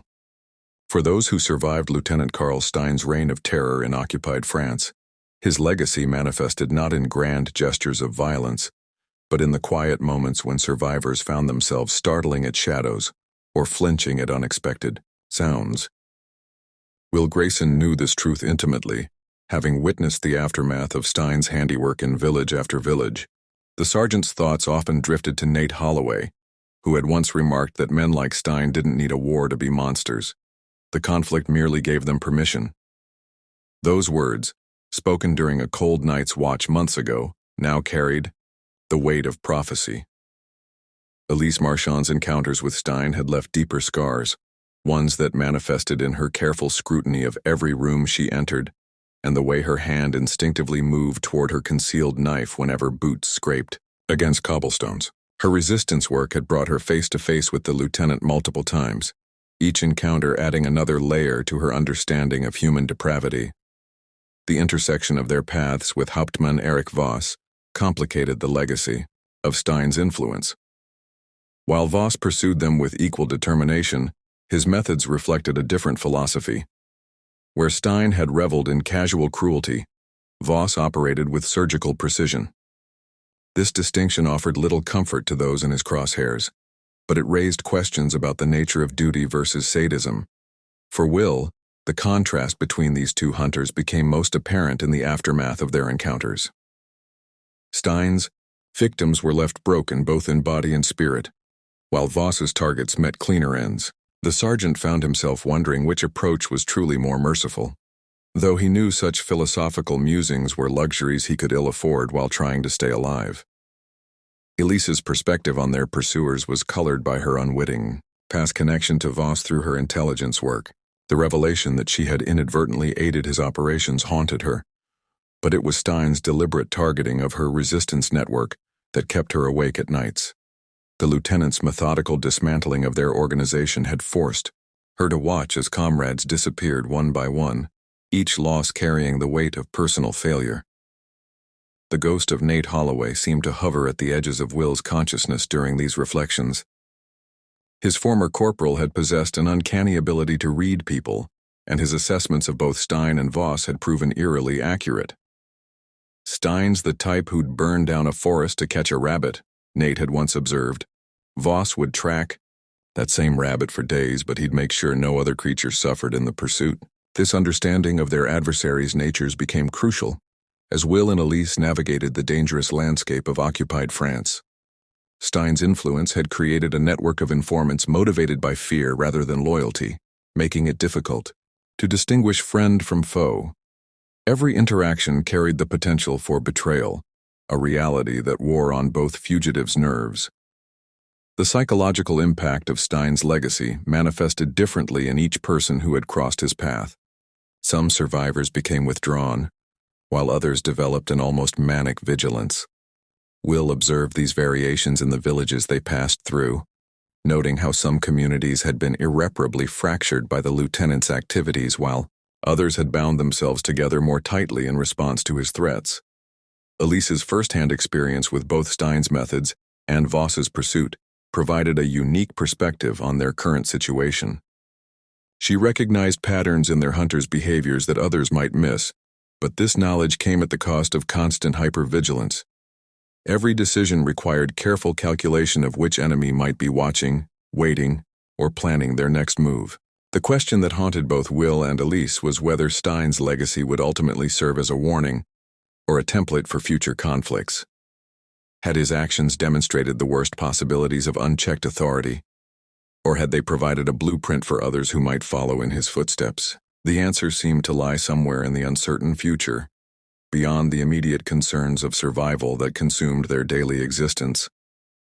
As they continued their desperate game of cat and mouse with Voss, both fugitives carried the weight of Stein's influence in different ways. For Will, it manifested in tactical decisions and strategic planning, always assuming the worst of those they encountered. For Elise, it emerged in the careful maintenance of multiple escape routes and the meticulous verification of every piece of information they received. The weight of betrayal hung heavy in the abandoned safe house as Elise Marchand traced her fingers along the dusty ledger she'd hidden there years ago. Each name inscribed within its pages represented a soul she'd unwittingly compromised, resistance fighters who had trusted her with their lives, only to have that trust shattered by her unknowing collaboration with Erich Voss. Will Grayson watched her from across the room, his soldier's instincts noting how her shoulders tensed with each turn of the page. The ghosts of their shared past seemed to fill the cramped space between them. How many good people had been lost due to choices made in ignorance? How many more would fall before this war finally ended? The memory of Nate Holloway's voice echoed in Will's mind, a conversation from months ago when his friend had still breathed. Sometimes the heaviest burden isn't what we did, but what we failed to prevent. Those words carried new meaning now, as he observed Elise's silent struggle with her own history. Elise paused at a particular entry, her breath catching. Marcel Dubois, she whispered, the name falling like a stone in still water.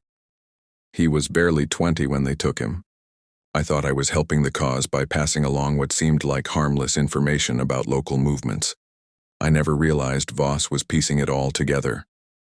The cruel efficiency of Voss's intelligence gathering had transformed innocent observations into deadly weapons. Each casual mention of a friend's schedule or a neighbor's routine had become another piece in his elaborate puzzle. The Hauptmann's genius lay in making his sources believe they were helping their own side, while secretly dismantling the resistance network one thread at a time. Will's thoughts turned to his own recent encounters with Voss, the calculated chess match they'd been playing across the war-torn French countryside.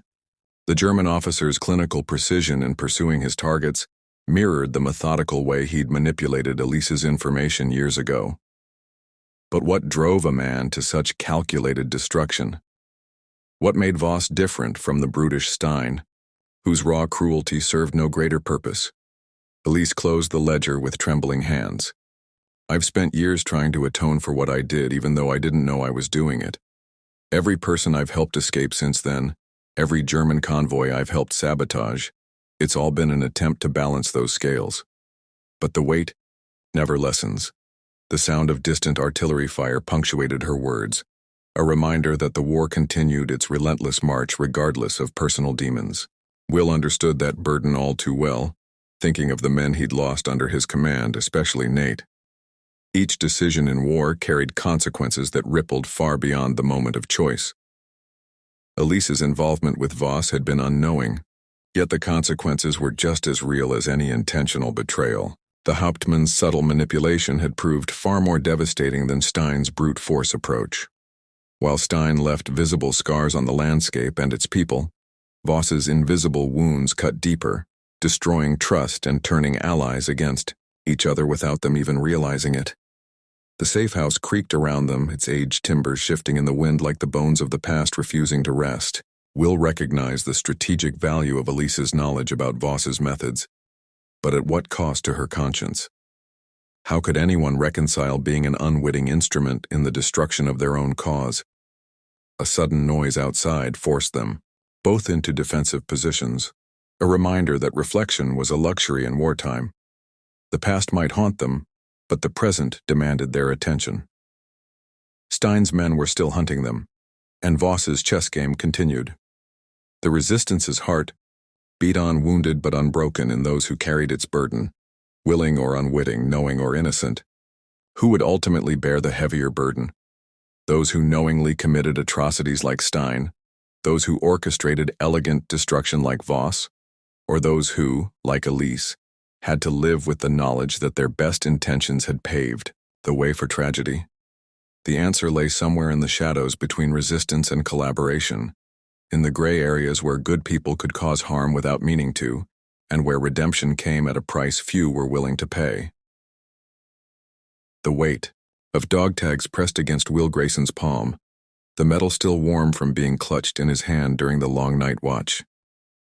2 sets of identification, one belonging to Nate Holloway, the other to a young German soldier who died trying to warn his unit of an impending Allied advance. In the pre-dawn darkness, both tags told equally human stories. What separated? Friend from foe when death rendered all men equal? Will had pondered this question countless times since finding the German soldier's body, his final act one of loyalty rather than hatred. The young man couldn't have been more than 20, yet he died with the same conviction that had driven Nate to sacrifice himself protecting their squad. Footsteps crunched on frozen ground behind him, and Will recognized Elise's measured gait without turning. She'd developed a soldier's instinct for moving quietly, but deliberately enough to avoid startling allies. "You should be resting," she said, her French accent softening the words. "Someone once told me sleep is a luxury we can't afford in war," Will replied, thinking of Nate's practical wisdom. How many times had his friend pulled extra watch duty to let exhausted squad members catch an extra hour of rest? Elise settled beside him, her presence a reminder that survival often meant forming alliances with unlikely companions. "The German officer you mentioned, Voss. You've encountered him before?" The question stirred memories Will had tried to suppress. 3 times, each meeting bloodier than the last. He turned the German dog tags over, studying the name stamped into the metal. "Voss understands something most don't, that respect for your enemy keeps you alive. Underestimate them and you're already dead." "Like Karl Stein?" Elise's voice carried an edge of bitterness. "He sees only targets, not people." Will nodded, recalling his brief encounters with the lieutenant. Where Voss fought with calculated precision, Stein embodied cruel efficiency. "Voss hunts me because he sees a worthy opponent. Stein hunts because it's his nature, like a rabid dog that can't stop biting." The comparison drew a soft laugh from Elise, though there was no humor in it. "And which are we? The hunters or the hunted? Sometimes I'm not sure there's a difference anymore." Will tucked both sets of dog tags into his jacket pocket. "Nate used to say war makes predators of us. It's how we hunt that defines us." Memories of Nate surfaced unbidden. His steady presence during firefights, the way he'd calm new recruits with quiet confidence, his habit of sharing coffee with captured German soldiers before turning them over to intelligence officers. What? Would Nate think of this unlikely alliance with Elise or the strange respect Will held for Voss despite their deadly game? "Your friend Nate. He understood honor isn't bound by uniforms, Elise observed, reading Will's expression. Like the resistance fighters I led. Some were barely more than children, but they died protecting values bigger than themselves. The parallel between Nate and Elise's lost comrades hung in the air between them. Both had sacrificed everything for their beliefs, leaving survivors to question whether any cause justified such loss. Yet here sat Will and Elise, continuing their fight while carrying the weight of those sacrifices. "Voss will find us eventually," Will said, voicing the thought they'd both been avoiding. "He's too good at what he does to lose our trail for long. Then, we make sure the meeting happens on our terms." Elise's tone held the same calculated determination Will had heard in Voss's voice during their last encounter. "But first, you need to decide if you're hunting him or waiting to be hunted." The question cut to the heart of Will's internal struggle. Every soldier carried a personal war alongside the larger conflict. His had become this deadly dance with Voss, each man recognizing in the other a mirror of what circumstances had forced them to become. Dawn began painting the sky in pale grays as Will considered their options. Somewhere out there, Voss was likely doing the same, while Stein pursued his own brutal agenda. The coming days would determine whether honor or savagery would prevail in their private war. Would Nate understand the choices Will faced? The young German soldier's dog tag seemed to grow heavier in his pocket, a reminder that every death in this war left behind someone asking the same question. Perhaps that shared burden was what truly made them brothers in arms, regardless of which flag they served under. The real test would come when Will finally faced Voss again. Would they meet as soldiers bound by a code of honor, or as desperate men stripped of everything except the will to survive? The answer might determine not only their fates but also whether anything of their humanity remained when the killing finally ended. The shattered remnants of Saint-Étienne cast long shadows in the fading autumn light, each crumbling wall and scorched facade bearing silent witness to the violent dance between hunter and hunted. Will Grayson moved through the debris-strewn streets, his boots crunching on broken tiles and shattered glass, while memories of Nate Holloway's words echoed in his mind. "Every town has a story, Will, even the dead ones." The village had become an unwitting participant in the deadly game between Will and Hauptmann Erich Voss, its ruins providing cover and concealment for both predator and prey. As Will navigated the skeletal remains of what was once the town square, he couldn't shake the feeling that Voss was watching, studying his movements with the same calculating precision that had made him such a formidable opponent. Elise Marchand's intelligence had proven invaluable, her intimate knowledge of the village's layout giving Will an edge he desperately needed. But her information came with a weight of guilt that threatened to crush her spirit. How many times had her careful documentation of the region's infrastructure gathered during her resistance work unknowingly aided Voss in his campaigns? The question haunted her every step through the ruined streets she once called home. Lieutenant Karl Stein's presence added another layer of complexity to their dangerous situation. His forces patrolled the outskirts of Saint-Étienne, creating a deadly perimeter that trapped Will, Elise, and Voss in their private war. Stein's professional rivalry with Voss had turned the village into a proving ground, with each man determined to be the one who captured or killed the elusive American sergeant. The village church, its bell tower still reaching defiantly toward the sky despite its battle scars, served as a grim reminder of the cost of war. Will remembered Nate's last visit to a church just days before the ambush that claimed his life. "Sometimes, Will," he had said, "the holiest places see the devil's worst work." Now, as Will used the church's vantage point to survey the surrounding area, those words carried a prophetic weight. Voss understood the symbolic importance of their battleground. For him, Saint-Étienne represented more than just another tactical objective. In this village of ghosts and memories, he saw the perfect stage for his final confrontation with Will Grayson. Every move, every decision, would be witnessed by the silent stones and broken beams of a once thriving community. The village's narrow alleys and collapsed buildings created a maze of possibilities, each turn potentially leading to salvation or doom. Elise's knowledge of hidden passages and underground cellars, once used to shelter resistance fighters, now served a new purpose. But would these secrets prove to be their salvation or their undoing? The question lingered in the air like the ever-present dust of pulverized stone. As dusk approached, the village's remaining structures cast increasingly distorted shadows, transforming familiar shapes into menacing silhouettes. Will knew that Voss would use the changing light to his advantage, just as he himself planned to do. The German officer's tactical brilliance had earned Will's grudging respect, even as it filled him with dread. How many moves ahead had Voss already planned on this urban chessboard? Lieutenant Stein's methods contrasted sharply with Voss's calculated precision. Where Voss sought to outmaneuver his opponent in a battle of wits, Stein employed brute force and terror. His troops had left their mark on Saint-Étienne through deliberate destruction and cruel efficiency, adding fresh scars to the village's already wounded facade. The village itself seemed to hold its breath, waiting to see which of its unwanted guests would emerge victorious from this deadly contest. Each broken window could conceal a sniper's nest. Each pile of rubble might hide a carefully placed trap. The very air seemed charged with potential violence, as if the village itself had become a powder keg waiting for a spark. In this theater of war, the lines between hunter and hunted blurred with each passing hour. Will found himself wondering if he was truly pursuing Voss, or if the German officer had orchestrated every move, leading them all toward an inevitable confrontation. The village's ruins kept their counsel, offering no answers, but bearing witness to every decision, every step, every life or death choice that would determine who would walk away from Saint-Étienne and who would join its ghosts in eternal residence. The snow fell in thick, silent curtains across the French countryside, nature's attempt to conceal the day's brutality beneath a pristine white shroud.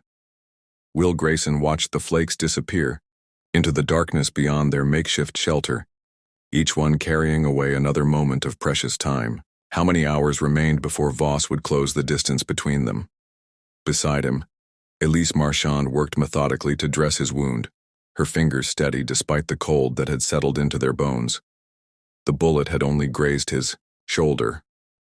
But in their desperate situation, even minor injuries could prove fatal. Neither spoke of how Nate would have handled this moment with his characteristic dark humor. Some memories were still too raw to voice. The abandoned shepherd's hut creaked under winter's assault, its weathered timbers offering meager protection from the elements. Through gaps in the walls, Will caught glimpses of the valley below, now transformed into an alien landscape of shadows and snow. Somewhere out there, Hauptmann Erich Voss was plotting his next move, treating their conflict like an elaborate chess match where lives served as pawns. Elise's voice broke through his brooding thoughts. "You're thinking about Voss again." It wasn't a question. She had learned to read the subtle tensions in his face, just as he had learned to interpret her silences. Their alliance, born of desperation, had evolved into something neither had anticipated. A partnership built on shared trauma and mutual understanding. The memory of their narrow escape from the village still haunted them. Lieutenant Stein's men had been thorough in their search, but their rigid military precision had proved their undoing. Will and Elise had slipped through their net by thinking like survivors rather than soldiers, using the chaos of the civilian evacuation to their advantage. But Voss was different. He thought like a hunter, anticipating their improvisations. A sudden gust of wind carried with it the distant sound of engines. Both froze, straining to distinguish the mechanical growl from Winter's howling voice. The noise faded, but the tension remained. Were those vehicles part of Stein's patrol, or had Voss finally gathered the resources he needed for his endgame? The question of Voss's true motives gnawed at Will. The German officer's singular focus on their pursuit seemed to transcend mere military duty. There was something personal in his methodical stalking, as if he saw in Will a reflection of himself, another predator worthy of his attention. This wasn't simply about capturing enemies of the Reich anymore. Elise's own history with Voss added another layer of complexity to their situation. Her unwitting aid to his previous operations through compromised resistance intelligence haunted her conscience.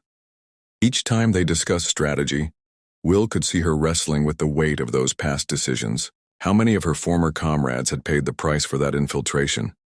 The night deepened, and with it came the bone-deep cold that made every movement an exercise in will. They had to keep moving, but the storm forced them to wait, trapped, between the threat of exposure and the approaching hunters. Will found himself recalling Nate's words from their last winter deployment. Sometimes surviving means knowing when to stay still. As if sensing his thoughts, Elise spoke again. Nate was right about waiting, but he never meant for us to freeze to death. Her attempt at humor carried an edge of truth that couldn't be ignored. Their supplies were limited, and the temperature continued to drop. Soon they would have to choose between the certainty of hypothermia and the risk of movement. The snow was both ally and enemy, concealing their tracks but also slowing their progress. Voss would know this, would factor it into his calculations. The German officer's military career had been built on his ability to predict his opponent's decisions, to turn their desperate choices into fatal mistakes. How many times had he used weather conditions like these to corner his prey? Lieutenant Stein's involvement complicated their options further. His rivalry with Voss had created a dangerous competition, with Will and Elise caught between two ruthless hunters. Stein's crude efficiency contrasted sharply with Voss's calculated precision, making their movements more difficult to anticipate. Which threat would find them first? The night stretched before them, each hour marked by the steady accumulation of snow and the growing certainty that their next decision could be their last. The war had reduced their world to this simple equation of survival, but the variables kept shifting. Would the storm prove their salvation or their undoing? Could they trust the weather to hide them long enough to plan their next move, or was Voss already positioning his pieces for the final confrontation? The distant thunder of artillery fire rolled across the snow-covered landscape, each explosion marking time like a deadly metronome. Will Grayson pressed himself against the cold stone of a partially collapsed church wall, his breath forming ghostly wisps in the frigid air. The war was ending. Everyone knew it, but that only made Hauptmann Erich Voss more dangerous. 3 days had passed since Will had lost Nate's dog tags in the ambush, and the weight of that loss still pressed against his chest like a physical wound. The memory of his friend's voice echoed in his mind. Don't let vengeance blind you, Will. But how could he not seek justice when Voss's shadow loomed so near? Elise Marchand appeared beside him, her movements silent despite the crusty Aoi snow. Her face bore the haunted look of someone who had seen too much, yet her eyes remained sharp and alert. Stein's men are moving north, she whispered, her French accent barely detectable after years of practiced deception. But Voss... She left, the sentence unfinished, knowing Will understood the implications. The game between Will and Voss had evolved beyond simple hunter and hunted. Each man recognized in the other a reflection of what circumstances had forced them to become. Their paths had crossed too many times for coincidence, each encounter leaving another layer of complexity in their deadly dance. The sound of shifting rubble caused both Will and Elise to freeze. Lieutenant Stein's recent activities had made him a wild card in their already precarious situation. His rivalry with Voss had created a three-way tension that threatened to explode with the slightest provocation. Would Stein's obsession with capturing Elise prove to be the catalyst that brought their conflict to its inevitable conclusion? We should move, Elise murmured, her hand unconsciously touching the pocket where she kept the intelligence that had inadvertently aided Voss months ago.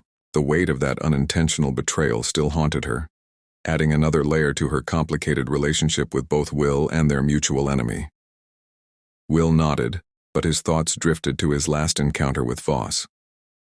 The German officer had demonstrated an almost philosophical approach to their conflict, speaking of destiny and worthy opponents while his men had laid the ambush that killed Nate. How many more would die before this personal war reached its conclusion? The artillery fire grew closer, and with it came the sound of approaching vehicles. Will and Elise exchanged glances, both recognizing the familiar rumble of German transport trucks. The question hung between them. Were these Stein's forces, or had Voss finally maneuvered them into his carefully planned trap? Memories of Nate's final moments surged through Will's mind. His friend had always been the voice of reason, the one who could see past the immediate desire for revenge to the larger picture. What would Nate say now, seeing Will balanced on this knife edge between justice and vengeance? The complexity of their situation had grown beyond simple survival. Each player in this deadly game carried their own wounds, their own motivations. Voss pursued Will with the dedication of a man seeking his final worthy challenge. Stein hunted Elise with the cruel determination of someone whose pride had been wounded, and between them all lay the weight of past actions, betrayals, and unintended consequences. Will checked his ammunition, 4 rounds remaining. In the distance, the artillery fire created another worldly backdrop to their personal drama. The war might be ending, but for those caught in this intimate conflict, the most dangerous moments still lay ahead. Would the approaching chaos provide the opportunity they needed to escape, or would it simply add another layer of complexity to their already desperate situation? The sound of boots crunching on snow drew closer.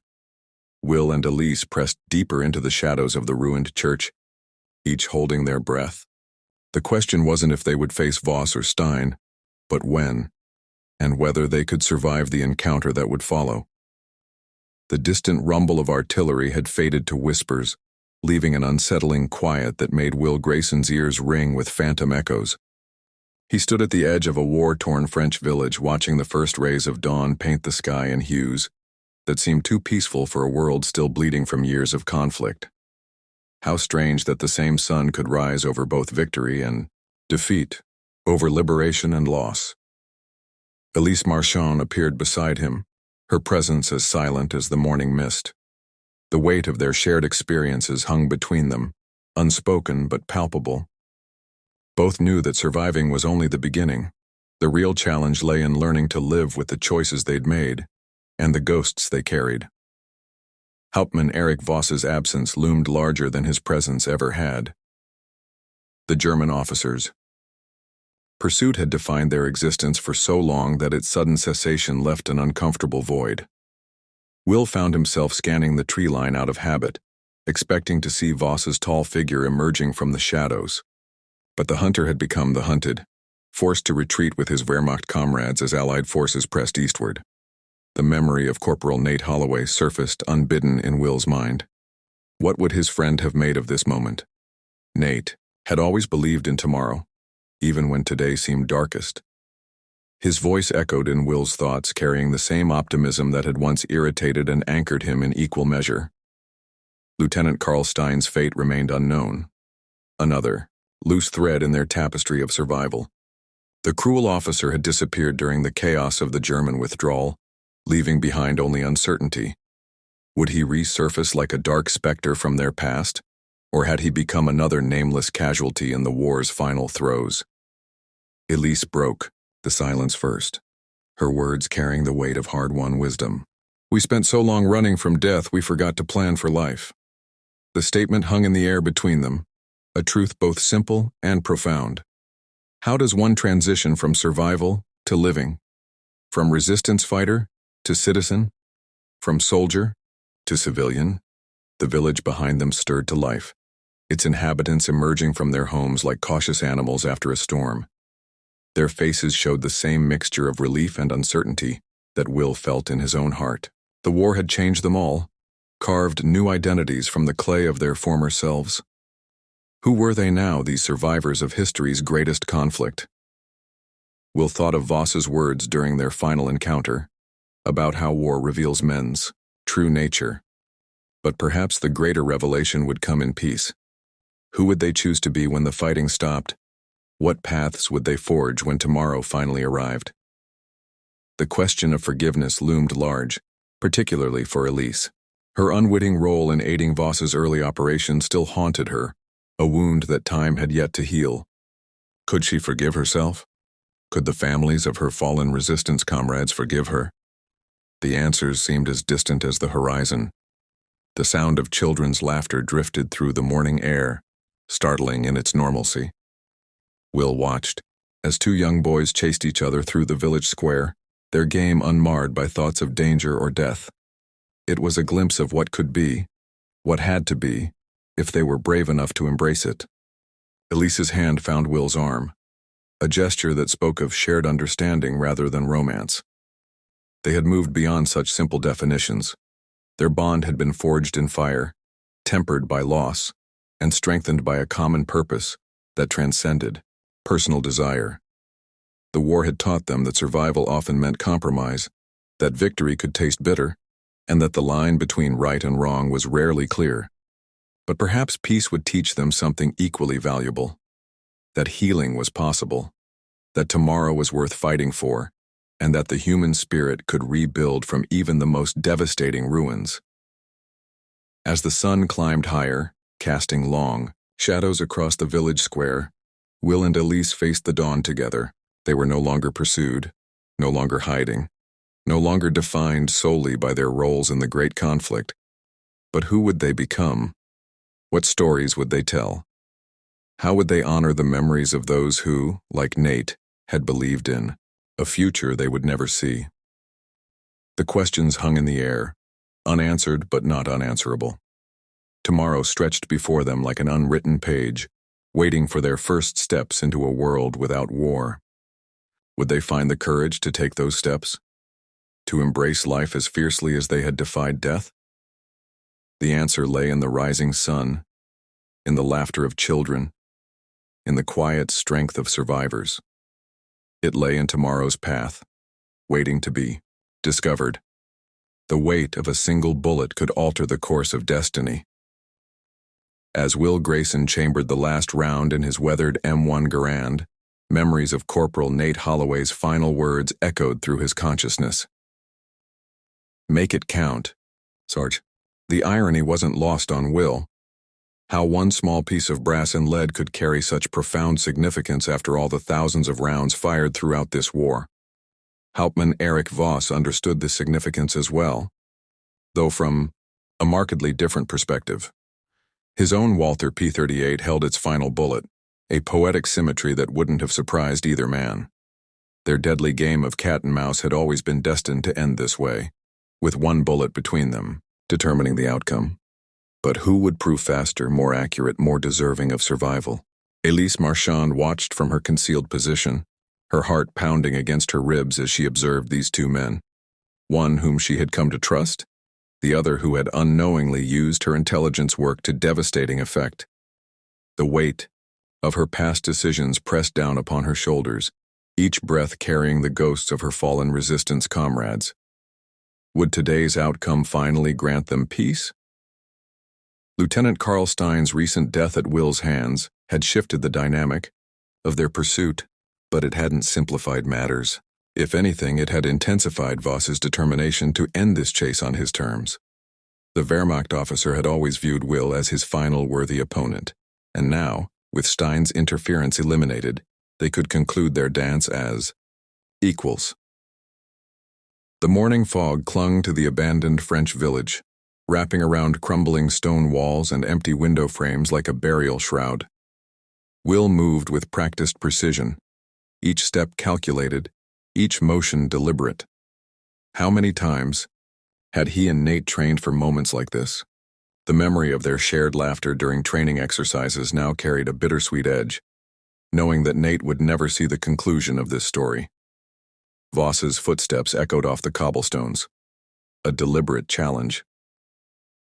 The German officer had abandoned the pretense of stealth, choosing instead to draw Will out with the promise of an honorable confrontation. It was a gesture that spoke to the complex code of respect that had developed between these adversaries. But could honor exist in such a blood-soaked theater of war? Elise's fingers tightened around her empty pistol, a useless comfort in this final act. Her role in this drama had evolved from reluctant ally to committed partner in Will's survival, but now she could only witness.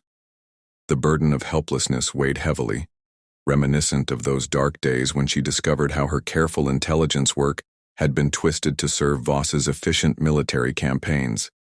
The distance between Will and Voss narrowed with each passing moment. Their paths had been destined to cross since that fateful ambush that claimed Nate's life, though neither man could have predicted the intricate web of circumstances that would lead them here.